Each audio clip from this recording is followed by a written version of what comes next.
Good morning. How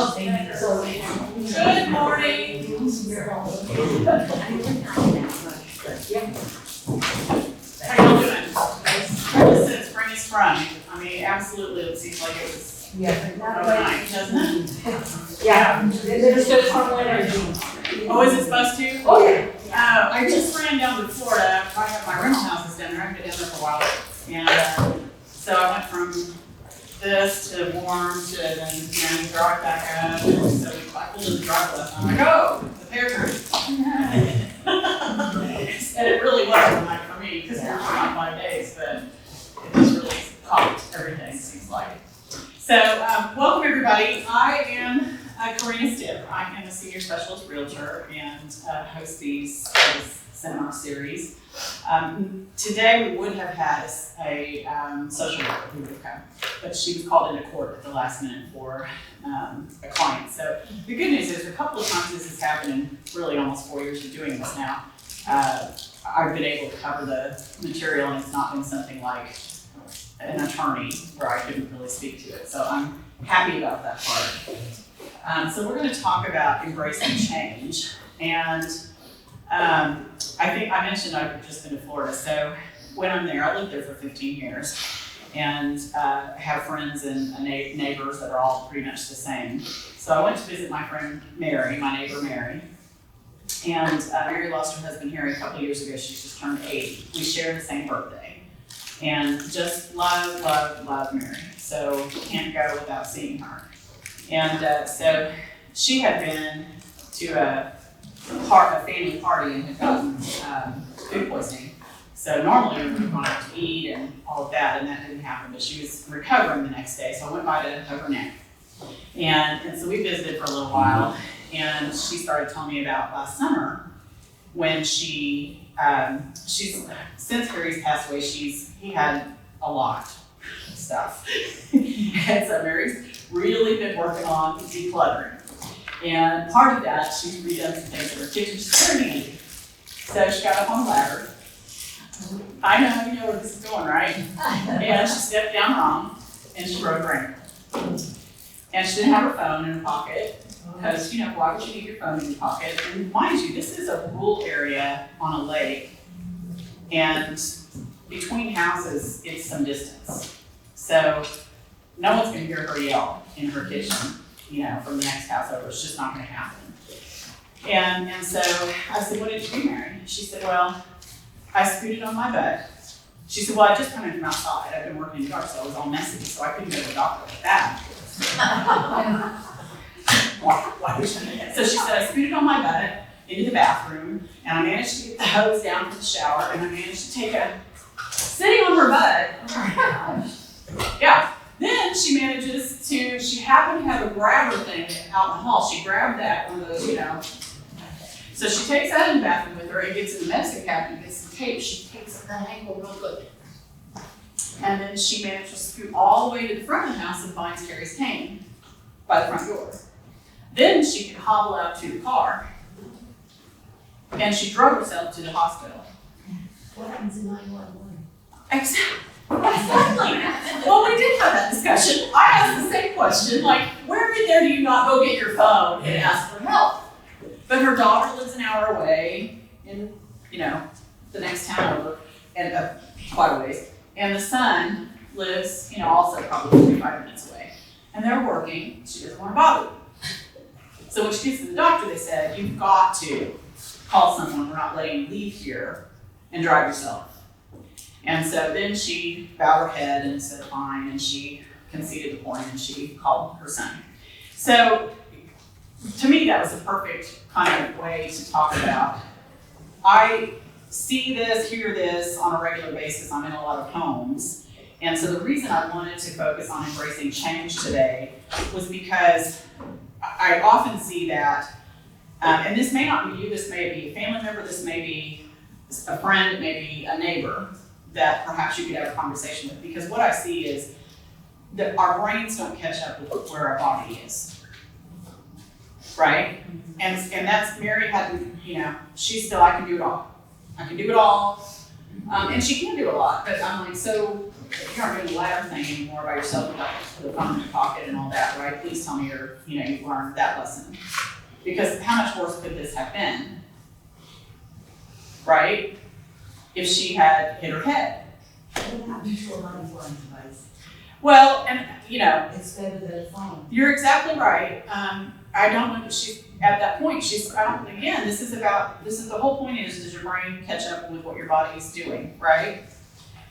And so I think that it's important for us to not only assess for ourselves, but also for loved ones. And I had, over the course of my mom, before she passed away, there were conversations that in retrospect, I realized, that was a change. And I didn't really know to put all the pieces of the puzzle together then. And I think we all have conversations like that. So like mom had eye surgery, and if you just take that in a little silo by itself, that she had the eye surgery, it was better, but it wasn't really, as good as it could be. She still was driving. And so when I flew in and before mom passed away, I realized her car had some dings in it. Anybody have a purple water bottle they left somewhere? Not ours. Okay. Thank you though. Okay, no problem. The car had a few dings in it, and I realized, she really shouldn't have been driving. But she wasn't admitting it to herself, and who knows if she even saw the dings, or admitted to them, or put it all together, right? So I think there's these little whispers in life that we're hearing, but we're not really paying attention to. We're not tuning into the channel. And so I think it's important to understand that life naturally evolves, our bodies change, our routines, roles, priorities. And part of that is to really be honest with yourself and assess, how are things going? Because the simplest little thing, like, that could have been catastrophic. Mary could have died. From a simple little thing where she just came in from working in the yard, thought she'd get up on the ladder and do this one thing, she could have easily hit her head, broken a hip, it's a slippery slope. And it can happen at any age. But as we age, our bodies don't recover well, and sometimes we're alone, or we don't have the support that we need, or we don't ask for help. So I think it's important to accept so that we can adapt and still thrive and have a new normal.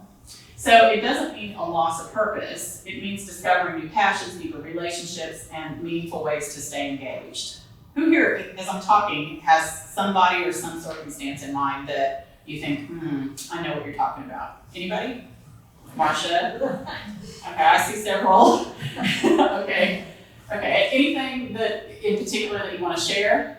Yeah, Marcia. What has happened to me is I think of myself as being 20, 30 years younger.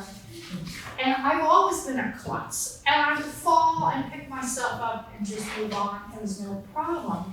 But lately I've had situations where something stupid happened and I fell, and two particular things, and then I think back and I said I could have killed myself. And so you just don't think that doing the things you probably didn't do would kill you, because in the past they didn't, but now I know they could. Right. Yeah. And part of that is, I think we acknowledge the fact that, like, the hair turns gray, there's more, wrinkles on your face. You kind of physically see that, but you can't see the condition of your bones. You don't realize that things aren't working as efficiently. You've already adapted to the fact that maybe your eyes aren't what they used to be, and that you're turning on more light. I mean, we automatically, our bodies, humans are amazing. So your brain just goes, you just need more light. And you don't equate it to, now I have to turn on 2 lights to read. Whereas before I could have even done this with a flashlight, and that would never happen now. And you don't recognize the fact that I don't think that all of the dots connect for most of us.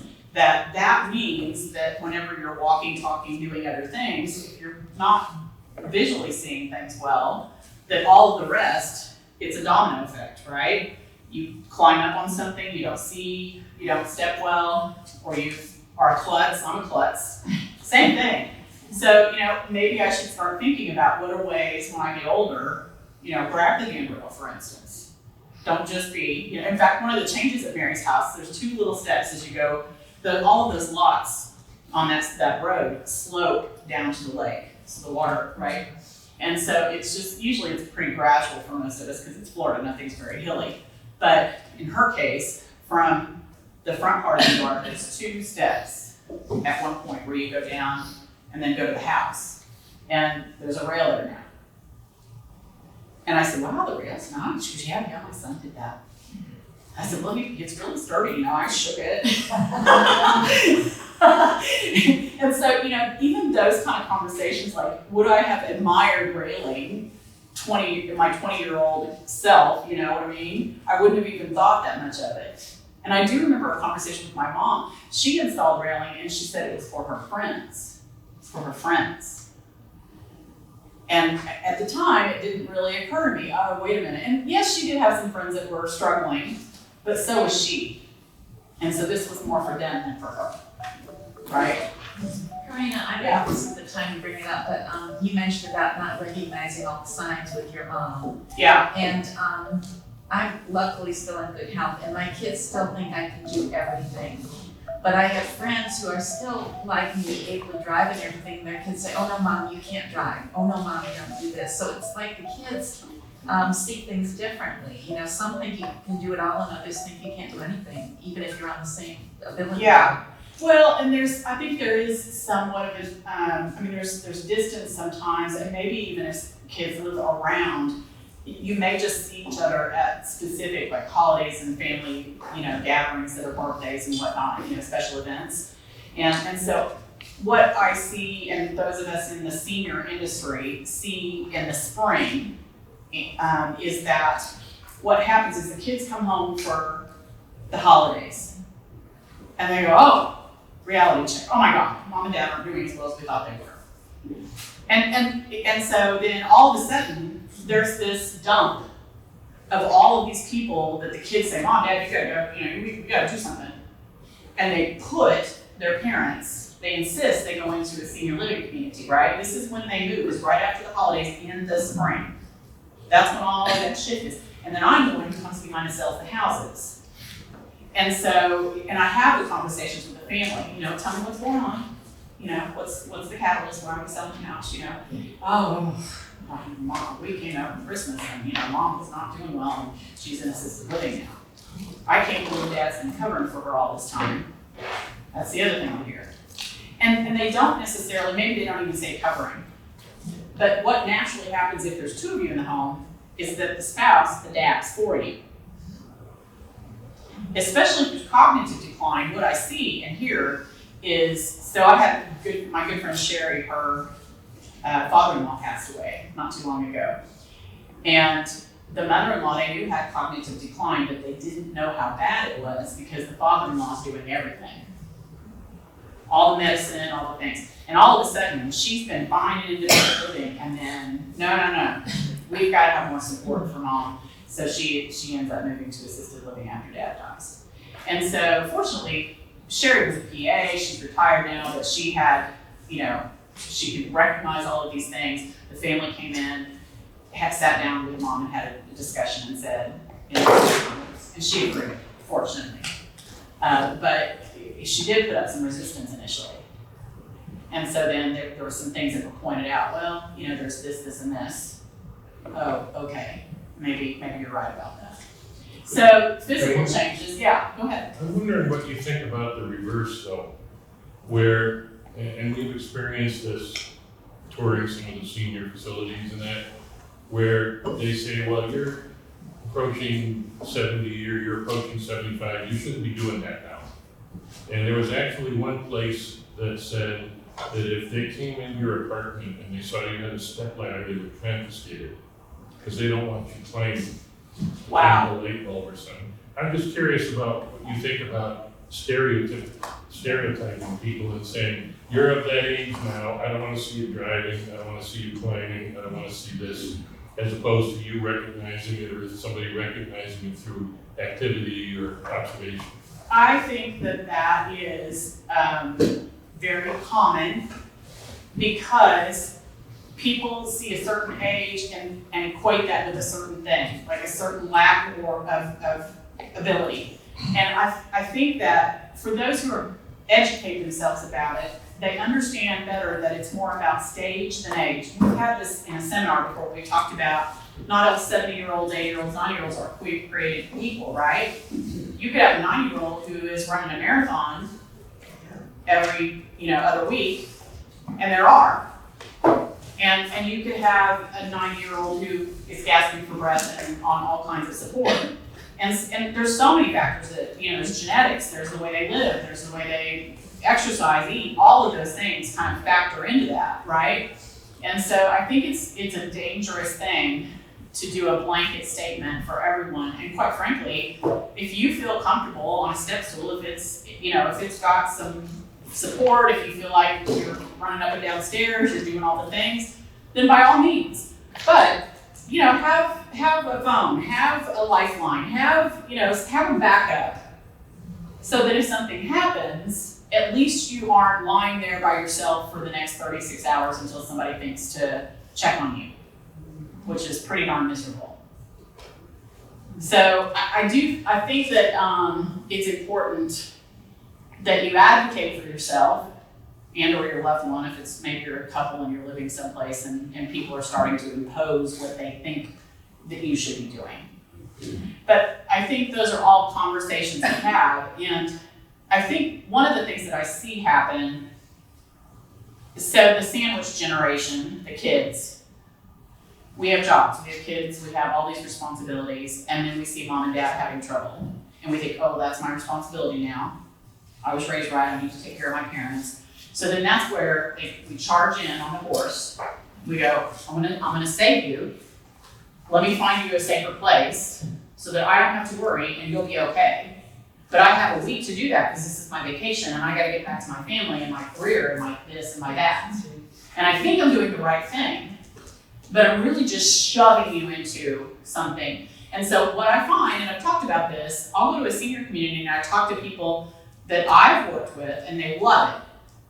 How do you like living here? I love everything about it. Well, that's because you chose it. I'll talk to someone else and she'll say, oh, my kids put me here. It's just not for me. And the problem is, it was that a lot of times that kind of quick decision where mom, you need to go somewhere and here's a place I think that'll be okay. And then we go to her and you pick the lesser of the evils and think that that's all gonna work. So I think if there were more discussion, if there were more understanding, if there were more planning, that we wouldn't have those kinds of situations where people are put somewhere and feel like they're put somewhere and don't like it, and you have people who have made the decisions. We all want to be in the driver's seat as long as we can be. I mean that figuratively and literally.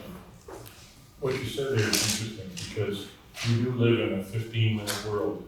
You go to the doctor and you say, I have this, and that, and they go, take this pill, I'm done, and you walk out, Yeah. you're giving me my 15 minutes. Yeah, And it's the same like you described, I've got a couple days off, let's get you someplace, and you're taken care of. I've done my job, I've done my right. duty. And I think that there's a lot of the kids, the sandwich kids, feeling like they're doing the right thing. Because they don't understand. I mean, you don't know what you don't know in life, right? I didn't know what I didn't know when I had conversations with my mom, and then I'd go have, conversations with people who knew more, and I'd think, oh, okay, I need to pivot, and, I need to change this. And so, I can see where I felt like I was doing a good job, and in retrospect, I can see where I should have had a different type of conversation. But I've learned a lot since then. And I've had a lot more exposure to a lot of people living this whole process, working through this whole process. And so now, I don't think I did a terrible job. I think I honored my mother and her wishes. And I don't think if she were here to tell you, I think she'd say, my daughter, she did a good job. That's my mom, you know what I mean? But in my own mind, I know I could have done better knowing what I know now. And you can't live life, driving the car looking in the rearview mirror. You just can't. But you can get better when you know to do better. And so the things to look for, recognizing the signs, whether this is yourself or someone else, physical changes. So someone who says, I'm just so tired, right? My mother-in-law said this to me recently, and I said, Martha, are you eating anything? She's 87, just turned 87. well, not much. I just don't have, and you lose appetite and you lose the drive to drink when you get older. So you've got to make yourself do that. So I said, so you haven't had anything to eat today? No, not really. I said, okay, well, how about protein drinks? Well, yeah, I can do that. So she just had her hip replaced. So I talked to her, I went and visited her, and she was in rehab afterward. And I said, so, are you eating what they bring you? Well, it's, And I said, okay, well, let's see if they can bring you a protein drink. So then we ordered that in, right? So again, this is a tiny little pivot, but I'm tired when I don't eat. So think about it. Could it be something bigger? Possibly. Let's start with the easy stuff that we can fix, which is you drink yourself a little boost, and let's see if that doesn't literally boost you. That's an easy thing to try. You should have eaten today. Let's eat. Changes in balance or frequent falls. And you'll see this. So if you're with someone and you see them doing this, right? This is, I've just got a little insurance here because I can grab this. And so then that can be the catalyst for a conversation and say, I noticed are you having a little issue? Well, I kind of feel like my knee's giving out. Okay, let's go see a doctor about that. I kind of feel like I've been a little dizzy lately. Okay, let's look into that. So you've got to dig underneath and peel the onion, layer by layer. Cognitive or memory changes. This is also something that's a slippery slope. So this fall, I had a client who had been diagnosed with Alzheimer's. She was still living at home. She'd had the diagnosis 3 years earlier, and she was still driving. She lived by herself, and the family, would check in with her, thought everything was going all right, but didn't know until they peeled the onion a little bit that, well, yeah, she did depend on the GPS, and she was doing all right, but she had a couple of episodes where she drove to a friend's house that she'd driven the last 30 years, and she really just sat in a neighborhood for 3 hours, both times, thinking, I'm not understanding what's going on here with this, the directions, or, I can't get out of this. And she wouldn't call anybody for help. Is that a sign she shouldn't have been driving anymore? Perhaps. So that's a little whisper, it wasn't a bad thing. We didn't have to call the police, she managed to get home, but she didn't admit it. She didn't tell anybody about it. And so the check-ins, they thought everything was okay. She also blew through quite a bit of money. Doesn't know what it meant. So those are scary things, yeah. You'll have to decide not to drive on your own. The state of North Carolina will issue you a license as long as you've got 3250. And they no longer do any road signs. It's like walk in, if you've got the money, you got a license to go. But I just got one and I'm 80 years old. And there was nothing to it. Yeah, so, and what would be some ways if you suspect, let's say you see a couple of dings. So because what happens is you have to ask the questions carefully because there's immediately a wall that comes up if you ask wrong, right? We all know that. There's going to be these, oh, no, everything's fine. So, I think if you feel like it's safe enough, I would ride with someone and just see how they're driving. And then I would have a real frank conversation with them when I get home, So, there were a few things that I had some concerns about. Could we have an open conversation about that? Would you be open to discussing it? And I also think sometimes you have to ask the really hard questions. Most of us dance around things, especially in the South. We're very polite. And even if you're not from the South originally and you've migrated here and you've transplanted for some reason, a lot of us kind of tend to adapt a little bit because we realize otherwise we won't be abrasive, So just ask the question. You can do it in such a way that it's not so. So tell me, how do you feel about driving and getting around? And I noticed a couple of things. How do you feel about that? Is it scary to you sometimes? And just let it sit. Let's see what they say. So losing track of important dates or details, that's a clue. Increased confusion, repeating questions or stories often. We all repeat stories. We do. It's a good story. I to this day, know that scallops have 12 blue eyes because my Aunt Patsy told me that at least 30 times before she died. She read an article in the Orlando Sentinel, and I needed to know that every time I saw her. Whether we were discussing scallops or not, it came up somehow. They have 12 blue eyes.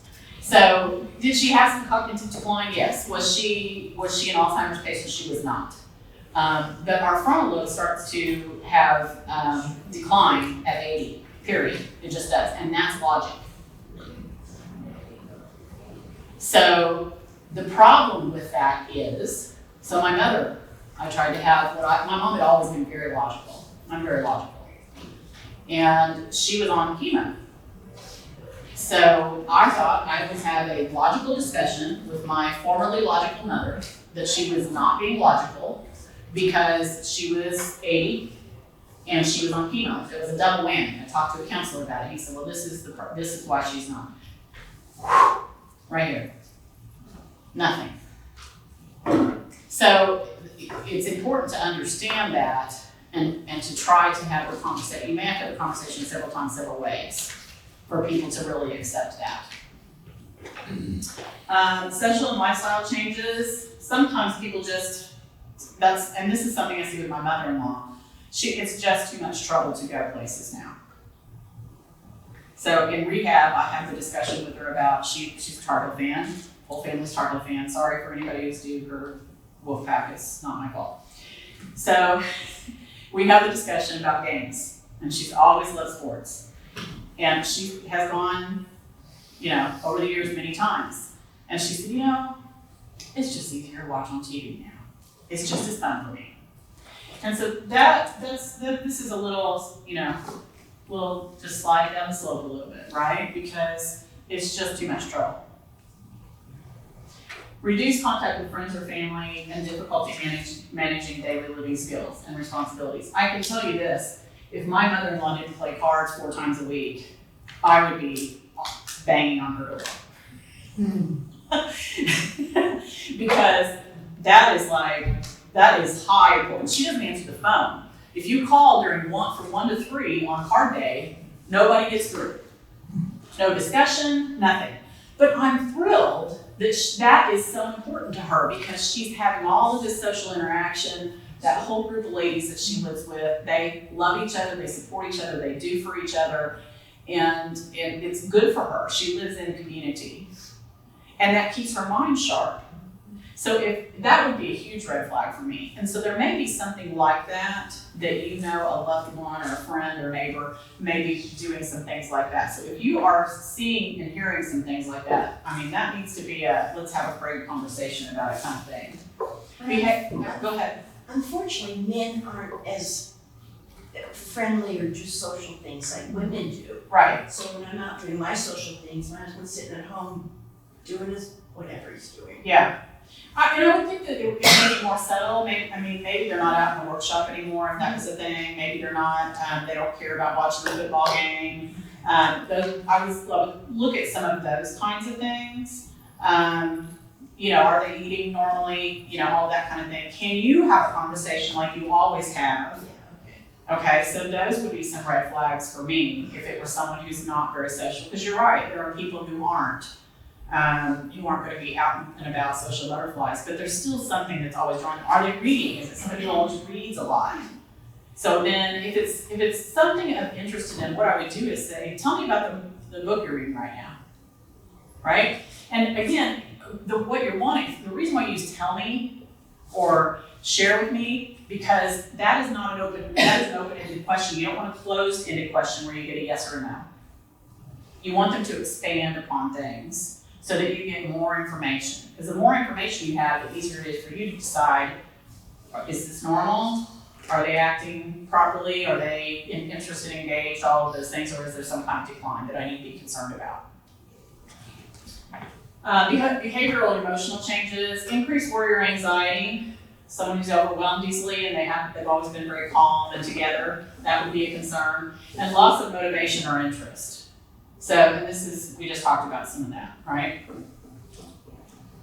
Uh-oh. This thing. There we go.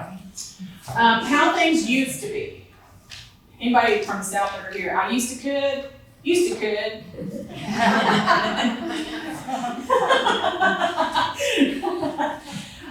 So if you used to could, it's important to kind of pay attention to those kind of things. So it's natural to grieve and miss past abilities, routines, or roles. So, for somebody, for instance, who has always been a daredevil and like to surf and, do all those kind of things, it's important for something to take the place of that still gives that it feeds the soul, right? So I think, whatever those things are for you, it's important to adjust and adapt. So, for instance, one of my family members used to, all the daredevil stuff, and now golf is the thing. It's an obsession. But it's, safe and, you can ride the car if you want, you can walk if you want, you get some exercise in, you got all the parts moving. So that's better than some of the daredevil stuff that was, the careening down double, whatever those are, black, ski slopes or whatever that, I don't do that. So whatever that is that's scary and dangerous. Holding too tightly to the past can make present changes harder.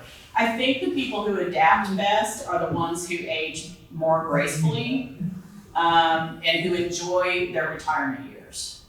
The people who sit around and mourn don't do as well. My mother-in-law has a prosthetic leg. She has for 10 years. She's so embraced it that she literally, it's a Tar Heel fabric in the resin for the where it locks into the leg. And she wears capris because they're easier to get on. Most all the time, she wears kind of short little pants that are kind of wide, so it's easy to just pull on. And so inevitably, including when I've taken her to Duke at the hospital where she's had appointments, are y'all Carolina fans? And she pulls that pant leg out. And I'm like, Martha, we're at Duke. They don't care. It's hard. But are you Carolina fans? So, the cool thing about that is she was a kindergarten teacher. And so I can still remember, we took her down to Florida a number of years ago, and my friend's granddaughter was over, and she was little, and of course, you see the metal leg. And Martha said, "You want to see my leg?" And she puts her arm around her waist, and she pulls her pant leg up, and she explains what happened. And so that's just who she is at her core. And she really has embraced it. She doesn't moan about it, she doesn't complain about it. It's just who she is now. And so I think part of the reason why she's 87, 10 years after having this prosthetic leg, is because that's just what had to happen. She had an infection. She's not diabetic, but she had an infection. She fought it for 3 years, and they finally said, "We think it's going into the bone, and we need to take your leg before it's worse." And she said, "Okay." And she's never looked back. So for those who live in the woe is me, and I used to be able to, I think it would be a much harder transition. So whatever it is that changes about you, your body, your friends, whatever your circumstances, living in that new reality and embracing that and making the best of it, you will thrive versus shrivel and be upset and sad and probably die younger. I don't know which one I was on. Accepting new realities allows room for new experiences. Adjusting expectations can reduce frustration and disappointment. And moving forward helps us continue living with purpose. So it's important to acknowledge the emotion you feel and allow yourself to grieve the loss of the old way. If it were me and I were losing a leg, I think I would take a picture of it and, remember what it was like. You know what I mean? But I also would want to have a moment before that would happen where I would think, well, things are just going to change. You're just going to have to, drive the car and drive. You can't drive it in reverse. Can't get very far that way. So I'm just going to have to make the best of it and move forward. And so I think it doesn't happen overnight. But I think that can happen with a lot of things. Loss of a spouse, for instance, or a loved one, friends. Friends pass away as we get older, right? And we don't have all the friends that we used to have. I remember I lost my dad at 24, and there's a process of grieving, right? So I'm mad at first because all the stuff we miss, and he was a great guy. And then I had a friend whose father got sick, and he'd never been in her life. She was twice my age, so 50 at that time. And she ends up taking the father in and taking care of him the last few months of his life, and they really were able to, it was great for her, because they were able to, patch up a lot of the things, a lot of the hurt that had happened. She was able to come to terms with that. But I remember when that happened, shortly after my dad died, thinking to myself, I only had my dad for 24 years, but I'm luckier than she is. Because I had my dad. He was a great guy, and he was involved in my life, and he loved me, and he got sick and died, and didn't want to leave us. Her dad left voluntarily and never looked back. Which one would you pick? And so that was part of that process for me, in just trying to live in the gratitude of what I had, rather than in the loss of what I didn't have. So pivoting at the right time to protect your safety and quality of life, let's talk about that, where you are the architect of your leisure years. Many of us sense when the change we are experiencing requires extra support. We just hope we can manage on our own a little longer. Anybody a member of that club? Or know someone who is? Right? Well, I'm all right now. It's just that one thing. So often it isn't just one change. When physical, cognitive, emotional, and lifestyle changes begin to appear together, it's time to explore additional support, resources, or living options. And I think this one, people get stuck in the I don't know who to talk to about this. I don't know where to go for resources.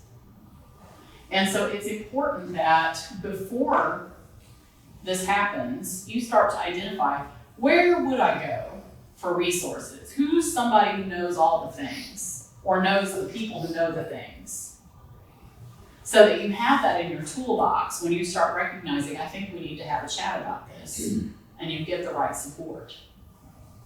I've talked about this before, but there's a fantastic resource that's right here in North Carolina, and most people don't really realize it's available. Teepa Snow is an expert in cognitive decline and Alzheimer's, and she works heavily with families all over the world that are working through this process, and she happens to be from Hillsborough. So you can go to her website. Her first name is T-E-E-P-A, Teepa Snow. And she can help with all of the resources around supporting both the patient and the families. Snow, like a snowfall. She is an occupational therapist, and I can't remember her other certifications, but that's where she comes from, is occupational therapy. Yeah. Is she the one that you said might have been involved in TLC? I did. Okay. Yeah. Do you know that for a fact or no? I don't. I just suspect that because of the location. Okay. Yeah, that they may. Tom was talking about with this Twin Lakes. Twin Lakes CCRC in Burlington. In Elon, actually. Elon. Okay. Just west of Burlington. So he was talking about that and how fantastic their new memory care center is. And I said, my suspicion would be that they probably consulted Teepa and her team because they are so well known in that realm. And when they design a memory care community properly, it really supports the patient in the healthiest of ways. Yes, did somebody have a hand up? No, well, I thought that was David. T-E-E-P-A, Teepa. Snow. Yeah. And I think it's just Teepa Snow. I don't know. If you Google her, she'll just come right up. Waiting too long to get help is actually what takes your independence away. It's a domino effect.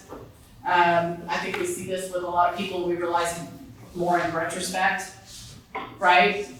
So you'll see somebody who's had some decline, and what they do is they make those small adjustments, but they haven't made a big change, and they think the small adjustments are enough. And so there's safety risks. They'll stop doing things they once enjoyed altogether. There's fewer choices and options, and there's forced crisis decisions, or decisions are made for you. So another story. My friends in Florida have a neighbor. The house sold a couple of years ago, and so this new couple moved in, and Mike had lost the lower part of one leg, he had brushed up against something that was rusty, got an infection, and he thought it would heal. He was putting, antibiotic cream, whatever, and it went too long, so he lost part of that leg. So he was still pretty mobile and driving and all of those kind of things when they first moved into that house. And he made a mistake one day and dropped hot coffee on his lap. Now he's in the wheelchair at this point.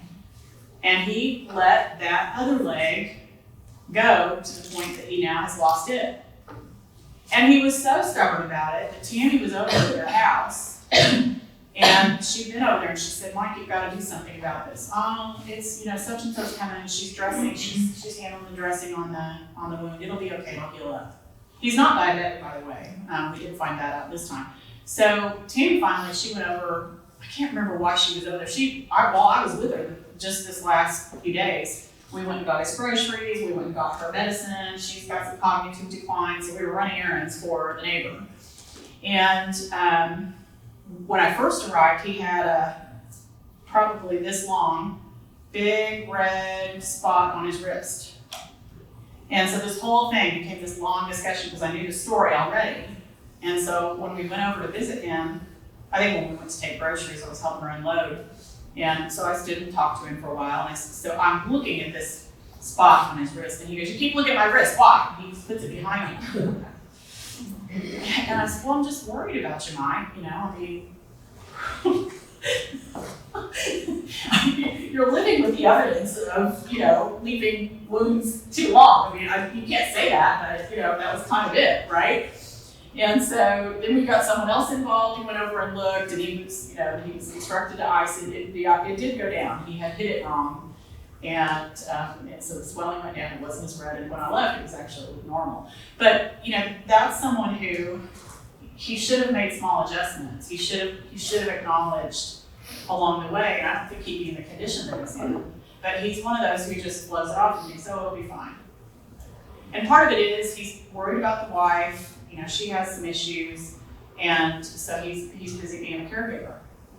Well, he didn't stop long enough to take care of himself. So if you're the caregiver, it's super important that you take care of yourself, because what are they going to do without you? I think we covered all that, didn't we? So our attitude shapes our experience and how we feel. Focus energy with gratitude on what you can still do and what remains strong in your life. There's still plenty of enjoyment and things that you can find in life. It's just a matter of, maybe your eyesight isn't what it used to be. Maybe you change first to large print. Then maybe that doesn't work anymore. What about audiobooks? There's ways to pivot. There's ways to enjoy life. So you find joy in the new ways. Time with grandkids, with hobbies, music, nature, learning something new. Make sure you enjoy the small daily pleasures. So maybe you're a morning person. I don't know if you saw sunrise this morning. It was gorgeous. Wasn't it great? Really, really beautiful. So, just take time to take a breath and think, what a gift this is, right? Rediscover creative passions like gardening or painting, and give back to your community through mentorship. A new that is defined by a slower pace, ongoing learning, and focused commitment to physical and mental wellness, allowing a purposeful life centered on connection and the simple joy of living a well-lived day. So I think there's a lot of ways to dip your toes into the water and find a lot of things around you to enjoy about life. It's a matter of a mind shift.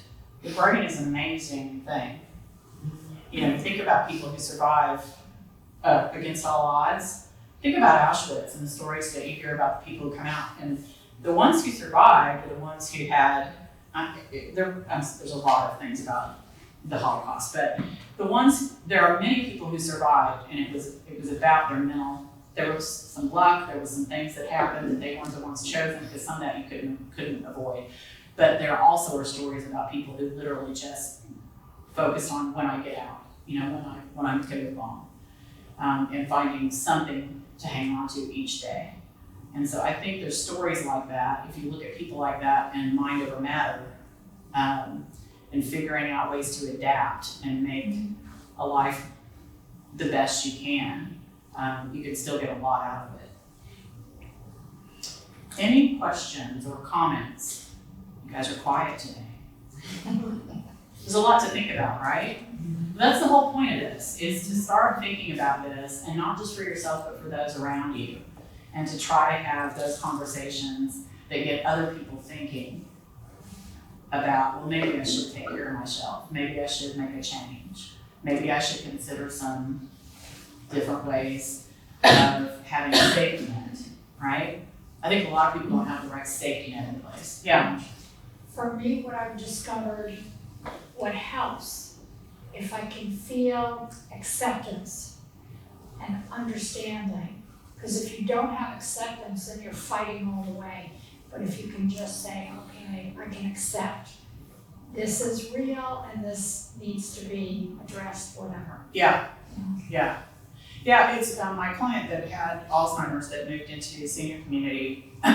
She insisted on keeping her car. I haven't talked to my neighbor recently to see if the car is finally gone, but because we had that conversation too, and I said, fight one battle at a time. You know, she's accepted and she's good with moving into a senior community and she's embracing that, so let's do that now. And then what I find happens for those who really need more support and probably shouldn't be driving anymore, I find it easiest for them to move into a senior community, keep the car, and what they find is the battery runs down because they never go anywhere because they don't need to anymore because everything's right there. And they can take the community transportation and they go do group things. And so then usually a few months later the car gets sold. But that's an easier path than it is to have an argument with a family member who's just grabbing onto those keys and holding on tight. My grandmother, she was my step-grandmother, and she started having cognitive decline. So the kids moved her daughters moved her closer to them, and they kept her car at first, but they disconnected it. And she was pretty handy, so it couldn't just be a battery cable. Her grandson got under the car and disconnected something that was like, she would have had to have a mechanic to get it done. And so she would look out in the parking lot, she'd think, I'm gonna go somewhere today. She'd go out to the car, it wouldn't start. And she would send a message, this happened a few times to the family. She'd say, could Drew come by and look at my car? I can't figure out it's not working. They're like, sure, absolutely. And then she'd forget it. So it was just easier. And so then, 2 weeks later, she'd do the same thing. They go, oh, sure, we'll send him by. And then, of course, Drew doesn't have to go by because, she doesn't remember it after that. And so that happened, and it was about 6 months, and then they were able to sell the car. So that was just easier for her because they had tried having that conversation initially, and when she was still living in her little duplex, and it wasn't going well.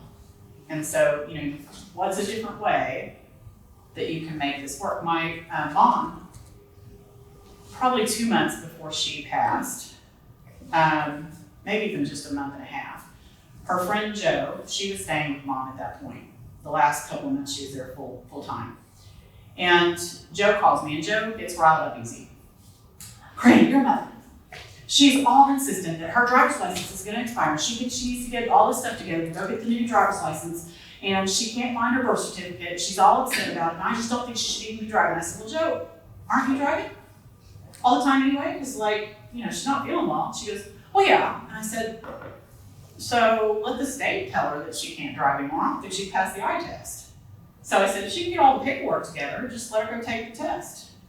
And then if she can't see well enough, then the state tells her that, and they don't give her a license, and guess what? She won't drive, and you're driving anyway. And you know what? That's exactly what happened. So it wasn't worth having the argument. We just took the path of least resistance. But Jo was so focused on being upset about it and that she was right and Mom was wrong that she couldn't get out of that lane. And I'm like, no, let's just step back for a second and not be emotional about it. And let's think about what's the easier way to do this, and we're not the enemy. I Right? think that's really true about don't let yourself become the enemy. My mom had dementia, and she never got to this point, but I went to a lot of seminars, like with Tika Snow. Mm-hmm. And they said, for example, if someone with dementia says, well, I don't want to take a shower. I know, it's such a pain, but the doctor said you have to. Mm-hmm. So blame it on the doctor, Mhm. don't you be the bad guy. Yeah. And I think it's our natural, I'm the oldest child. I'm the daughter. No offense to my brother, but usually the boys aren't as the ones to take charge. And so, my first reaction was to try to get in and drive that car and boss everybody around. I mean, that was just, and I had to figure out that I needed to step way off the gas and step back and take a breath and have a more thoughtful conversation. And I tell you what, we got a lot further that way. And it's hard if that's not how you're wired. It's very hard. If you're the take charge, get it all done, I can do this person, you need to check yourself at the door. Because otherwise you're gonna be enemy number one. And maybe not all the time, especially if it's cognitive decline, they don't necessarily remember every single conversation or combative kind of, issue that you've had. But the problem is, it's just in that moment that's hard. So take a step back and make it easier. Yeah. So, and it's not a natural thing to do. And so you have to know that doing that is going to be a favor not only to them, but you. Because why are you getting frustrated like this, right? When they're not going to want to comply. And the truth is, sometimes you can just say, well, you don't have to take a shower right now, but I'm going to leave in an hour, so maybe in half an hour we'll revisit this. They may be in a completely different state of mind by then, So sometimes it's just a matter of, it may not be on your timeline, but if it's on their timeline and it works, then, let's do that. It's like working with children. It is. Yeah. It is. That's hard because the roles are shifting, right? And it's very hard for especially parents. I had a conversation with, she's a physical therapist, and she had helped with one of the newsletters that we had. And so I consulted her, we had her quoted in one of the recent newsletters. And then she sends me a message. She says, my parents, they're moving and they're being stubborn. And, I said, well, where do they live? She said, we're in Maryland. And the cousin is the real estate agent, not a senior specialist, which, not all are created equal, not all, maybe she's graded. I don't know what the cousin's saying and doing. And so I gave her some tips and I said, well, here's the thing. The two things that seniors are most important when you get to a point in life, right? It's control and legacy. Those are the two biggest focuses for most people over a certain age. I want to be in the driver's seat. I want to make all my own decisions. I want to be the person who gets to decide for me in my life. And I want to make sure that everything on the mind is taken care of for all of my people. Those are the two big things. So if you always remind yourself of that, you propose things in such a way that they can make decisions. So one of the things I said to one client, she was saying, oh my God, you long, like he doesn't understand. And I said, she's an 8-year-old. I said, here's the way to propose it. You can say, well, Dad, would you like to go here or here? Just two options. Your two favorite ones were this and this. Which one do you choose? It's like, go to your room and put on you want the blue shoes or the black shoes. You can pick either one, but we've got to do that and you need to get out the door. So everything that you propose, there's choices so that there's control, but it's still I'm making a choice and you're not making it for me. If you can mind shift that way, it's amazing where you can get. Really is. And her dad came right along. That was not, we could have a couple of choices. And I said, make sure that you're not telling him what to do. You're asking for his input. Dad, here's the conundrum. Here's what we're faced with. Here's some things we're thinking about. I need your input. And when people have it right in their face like that, they're like, oh, I see. So, are we good? Any other questions or comments?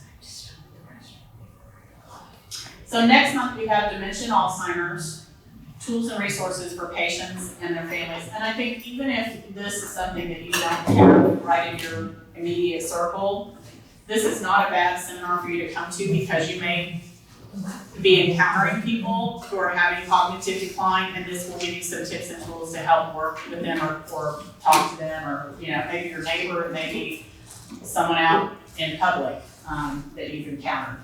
So that'll be Wednesday, April 8th, back here at the Center for Active Aging. So we have a monthly drawing for, did anyone here bring a friend other than, Joan brought 2 friends.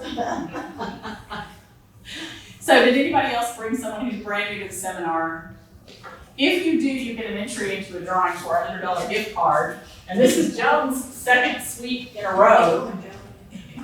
She got 2 tickets, but nobody else brought a friend that's brand new to the seminar, so she's gonna get the gift cards again this month, so.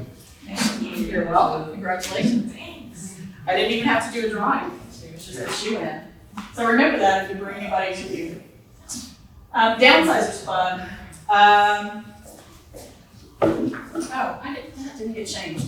Sorry, this was last month, and I did change it on one of the iterations. Michelle was working on this while I was in Florida, so I apologize, I thought I had this one changed.